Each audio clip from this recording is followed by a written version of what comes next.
They say some women are attracted to dangerous men. Robert Happold was a biker and a rebel. But the danger that seemed so exciting in the beginning turned into something much more sinister. Alicia and my marriage was a marriage made in hell. I really can't even say that we loved each other. We were addicted to each other. From the start, Robert had just one rule. You do as I say, no matter what, or you suffer the consequences. I was really scared I was going to die. The only thing holding their marriage together was their drug addiction. When Alicia was 5, a man began sexually abusing her and introduced her to marijuana. I didn't feel right about what was going on, but they tell you not to tell, and respecting what adults tell me, I didn't tell. Throughout her childhood, a series of sexual predators abused her. When I was 13, I started doing the drugs to cover up the pain and the shame. Robert, too, began using drugs in school, hoping it would make him popular. He soon found his niche, selling drugs to his classmates. When Robert and Alicia married, they went into business together, dealing cocaine and meth. Their vices fueled the fights at home. When I drank, I was a mean drunk. I turned violent right off the bat. Anything could set me off. Not doing something I said. I started shooting holes in the house, and I was really heavy-handed. I'm ashamed of this. I blackened their eyes. I was a bad person, but it was normal. We both carried big guns, and we both had bad tempers. I loved him, but I hated him because I hated being treated like that. I had been treated violently before, but never that violently, and it made me hate him. And I would try to leave, and he would always find me and drag me back, or even if he didn't find me, I always wanted to come back because I felt like that I loved him. Years of living in terror eventually wore her down. It's a lot of depression and stress, anxiety. I can remember at times, feeling like I was going to have a heart attack. I knew that it was an anxiety attack. The more I tried to fill that void with drugs and alcohol, whatever we were doing, the bigger that void got, the bigger black hole it got. Alicia found an unlikely refuge from the violence. Authorities raided their home and arrested them on drug charges. They both ended up in prison. After I'd been in the jail for about 3 weeks, I woke up one morning and I had a moment of clarity, I guess, finally, a little brain working a little bit, not all drugged out. And I just raised my hands that morning. I said, okay, Lord, I said, you know what? I said, this is no life. I said, I give it up. I give it all over to you. I'm done. Do with me as you please. When Jesus came into my life, that big old black hole right there got filled up with Jesus.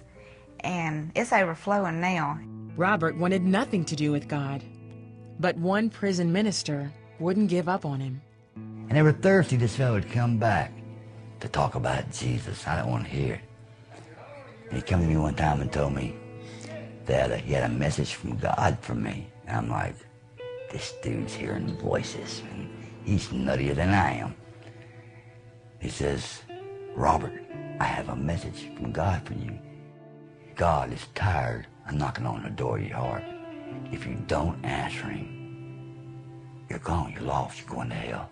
And it still scares me. That night, Robert had trouble sleeping. God woke me up at 2 o'clock in the morning, and I was in a tizzy. I was crying. Opened the Bible up. It fell to 2 Corinthians 5:17. Any man be in Christ, he is a new creation. The old is gone. And my question was, what do you want with me? Now, I didn't believe there was a God, but I'm asking, God, what do you want with me? I'm nothing. Look what I've done. Look at the lives I've destroyed, and the trouble I've caused, what I've put my wife through, and my family through, other people's family. And I accepted the Lord right there in that jail. I got saved. The next morning, the world was different. Well, the world wasn't different, but I was different. The hate was gone. Jesus freed them both from drug addiction. After they were released from prison, God healed and restored their marriage. I have totally forgiven Robert for everything that has gone on. I've forgiven my abusers for everything. He's never hit me again since we've been out of prison. He hasn't raised his hand to me. And the only way I can just tell you why I don't beat my wife no more is that the person she married then no longer exists. She went through a lot because of me. She deserved better, but she hung around. And God is the one who turned it around. I know that he's not that man anymore.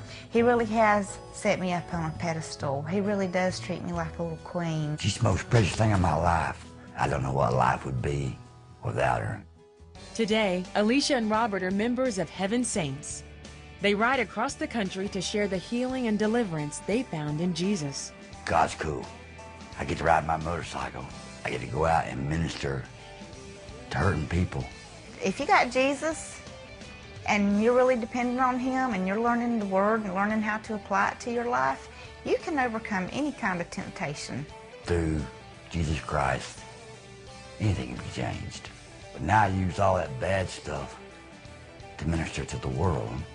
And my story, if it can touch one person and show them that there is hope, that's what Christ is hope.